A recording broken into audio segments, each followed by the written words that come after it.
জাহান্নামীরা এই অবস্থায় এমন অসহায় হয়ে পড়বে, এমন অসহায় হয়ে পড়বে, জাহান্নামীদের মধ্যে একটা পরামর্শ হবে, আচ্ছা এইভাবে যে আমরা শাস্তির মধ্যে আছি, শাস্তির মধ্যে ডুবে আছি, এই কাটার শাস্তি, এই পেটের ক্ষুধার শাস্তি, আসো আমরা সবাই মিলে জাহান্নামের রক্ষীদের কাছে যাই আর বলি এত কষ্ট, এত সাজা, এত আযাব আর সইতেছে না।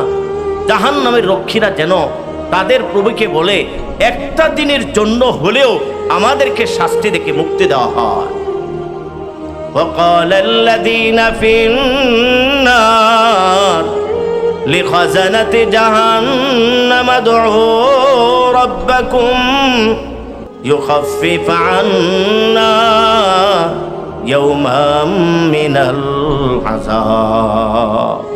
সকল জাহান্নামীরা মিলে জাহান্নামের রক্ষীদের কাছে যাবে, দারোয়ানদের কাছে যাবে, গিয়ে বলবে ও জাহান্নামের রক্ষীরা, তোমরা তোমাদের প্রভুকে বলো একটা দিনের জন্য হলেও আমাদের থেকে যেন এই সাজা থেকে মুক্তি দেওয়া হয়, এই শাস্তি আযাব থেকে মুক্তি দেওয়া হয়। আর সইতেছে না, আর সইতে পারতেছি না। জাহান্নামের রক্ষীরা বলবে ক্বালু আওয়ালাম তাকু তা'তিকুম রুসুলুকুম বিল বাইয়িনাত। ও জাহান্নামীরা, তোমাদের কাছে কোনো সতর্ককারী রসুলকে আসেনি, তোমাদের কাছে সতর্ককারী কোনো দাওয়াত দেনেওয়ালা কোনো রসুলকে আসেনি। তারা বলবে ক্বালু বালা, আমাদের কাছে এসেছিল, আমরা তাদের কথা মানি নাই।